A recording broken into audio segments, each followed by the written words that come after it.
Hey, welcome to another Monday Moment. In light of recent events, the assassination of Charlie Kirk, I want to look at some scripture. I'm going to be even going off script Sunday, and I'm going to be building on the incredible message that Pastor Les Beecham brought yesterday. If you didn't get a chance to listen to it, please check it out. But John chapter 12, it says, "Then 6 days before the Passover, Jesus came to Bethany, where Lazarus was, who had been dead, whom he had raised from the dead. There they made him a supper, and Martha served, but Lazarus was one of those who sat at the table with him." It goes on to talk about how Mary, Lazarus' sister, anointed Jesus. And then it says, "Now a great many of the Jews knew that he was there, and they came not for Jesus' sake only, but that they might also see Lazarus, whom he had raised from the dead." Notice verses 10 and 11 of John chapter 12. "But the chief priests plotted to put Lazarus to death also, because on the account of him, many of the Jews went away and believed in Jesus." Isn't it crazy that they wanted to kill Lazarus after Jesus had raised him from the dead?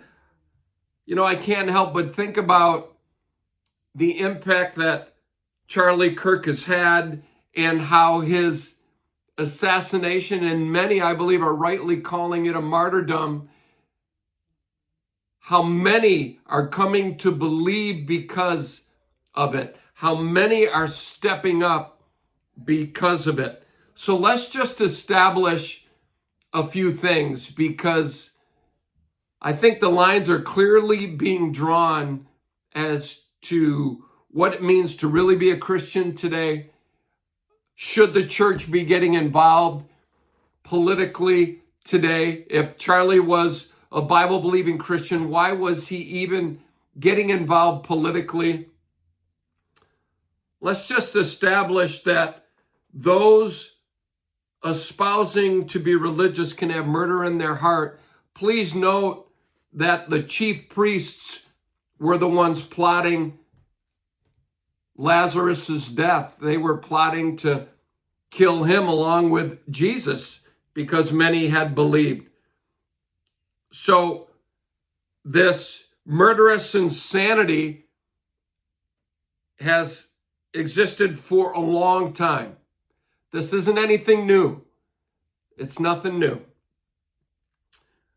And the religious have always wanted to kill what Jesus is breathing life into. The religious have always wanted to stop what God's hand clearly seems to be upon. And Charlie taking his voice to one of the most contested battlegrounds, and that is college campuses, made him a target. Made him a target. And what's amazing to me about Lazarus' situation is I can't find anywhere in Scripture where he was quoted as saying anything. And yet they wanted to kill him. You know, doesn't it even just stand to reason that, you know, if Jesus brought him to life after 4 days, that he could do it again? And man, how crazy would that be? So the fact that he was dead, brought to life by Jesus, made him a threat to those who opposed Jesus. And if you're a believer in Jesus, you're a threat because you were dead and you've been brought to life too. Come on, think about it. You didn't always believe like you do. Your beliefs changed when you came to Jesus. And the religious can have murder in their heart, but if you've invited Jesus into your heart, you don't have murder there. You have life there. There's transformation there. You want to see people changed. You're not trying to win people to your argument. You're trying to win people to Jesus. And if there is an argument, it's for Christ's sake. It's not for your sake.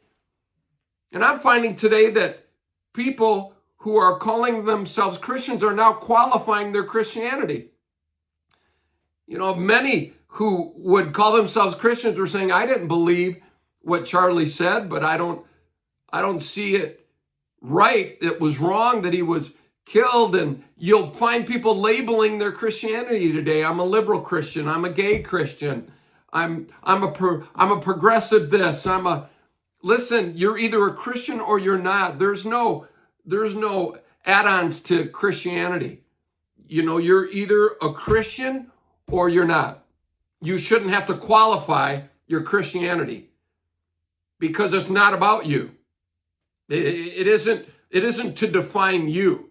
When you add on a label to the gospel, to Christianity, it's about you. It's not about Jesus. Christianity is all about Christ. And today I'm finding many that are saying, you know, well, I'm this kind of a Christian, or I'm that kind of a Christian, or the church shouldn't be involved politically at all.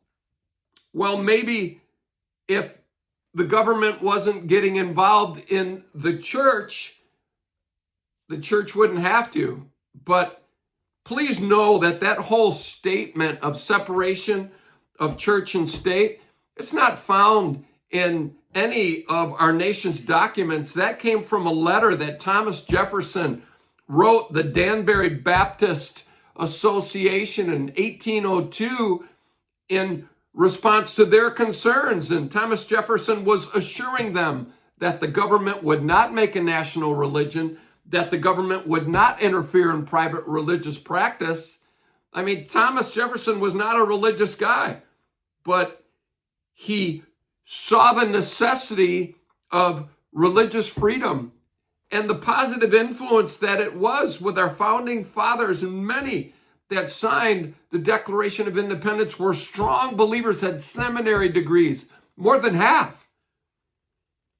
And so this notion that the church shouldn't be getting involved, well then, why is there so much of an uproar about Charlie Kirk? Why are there prayer vigils being held now in Charlie Kirk's honor?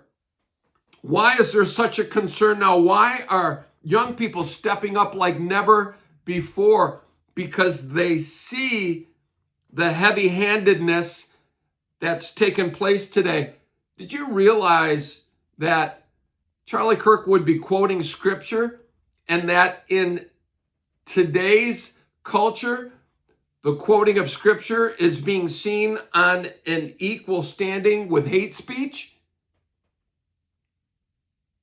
It's come to America's shores. It's been here, but now Charlie Kirk's death, and I'm calling it a martyrdom, and so are many others, has brought this all to light.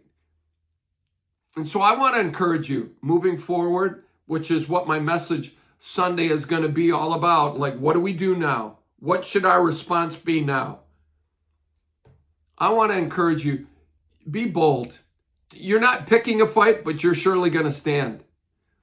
And let your stand be for Jesus Christ, not for a Christianity that you would want, or, you know, this is how I see scripture, or take a bold, definitive stand for Jesus Christ. Charlie did. And I think he has laid the gauntlet down for all of us. If what you really believe is true, you'd be willing to give your life for it too.